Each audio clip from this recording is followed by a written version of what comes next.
नमस्कार, जय श्री राधे।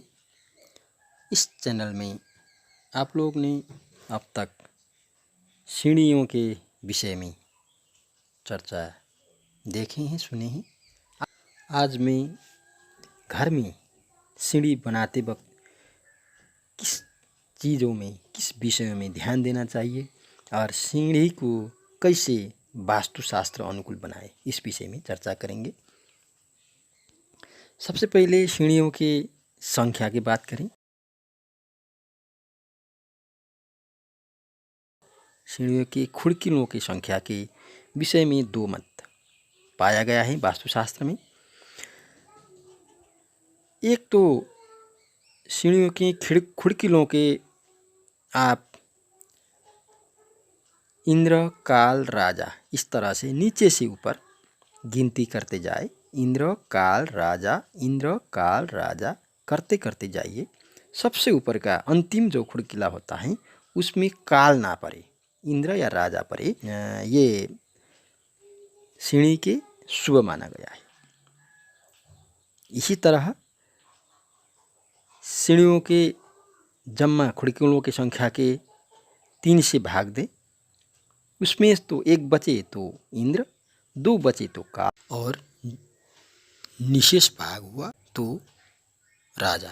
इस हिसाब से भी अगर दो बचता है तो ये अशुभ माना गया है। बनाते वक्त 2 ना बचे, इस तरह से सीढ़ियों की संख्या निर्धारण कर सकते हैं।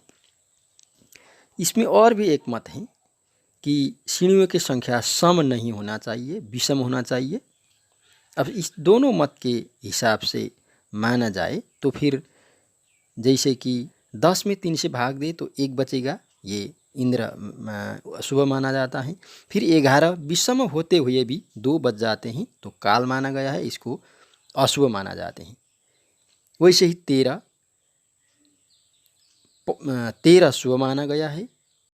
17 ये विषम होते हुए भी अशुभ माना जाते हैं। इसलिए इस दोनों मत के अनुसार जिस तरह से शुभ आएंगे इस तरह से आप सीढ़ियों की संख्या को निर्धारण कर सकते हैं।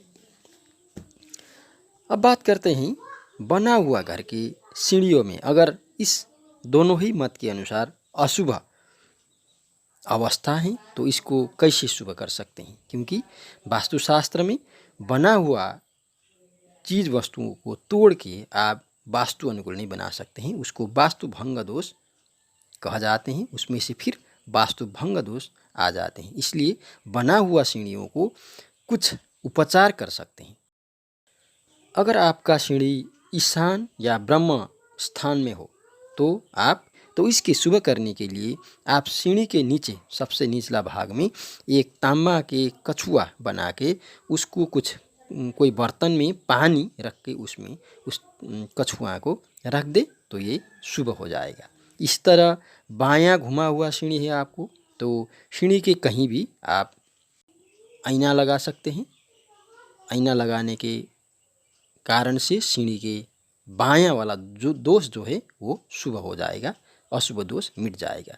इसी तरह संख्या में आपका दोष है तो संख्या को शुभ करने के लिए सीढ़ी के कहीं भी नीचा ऊपर बिचला कहीं भी किसी भी भाग में आप छोटा सा टाइल या मार्बल का टुकड़ा को आप चिपका दें।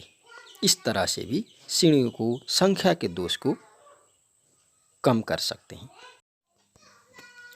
आज मैंने सीढ़ियों का दोष वास्तुशास्त्र के अनुसार कैसे निवारण कर सकते हैं, नया घर बनाते वक्त सीढ़ियों को संख्याओं में और दिशाओं में कैसे वास्तु दोष रहित बना सकते हैं, इस विषय में चर्चा किए हैं। आशा है इस वीडियो से कुछ लाभ अवश्य मिला होगा। वीडियो को लाइक, सब्सक्राइब और शेयर ज़रूर कर दीजिएगा। सब्सक्राइब करते वक्त साइड में हुआ घंटी अवश्य क्लिक करें ताकि इस चैनल में होने वाला किसी भी परिवर्तन को नोटिफिकेशन के द्वारा आपको सूचित करें। धन्यवाद, नमस्कार।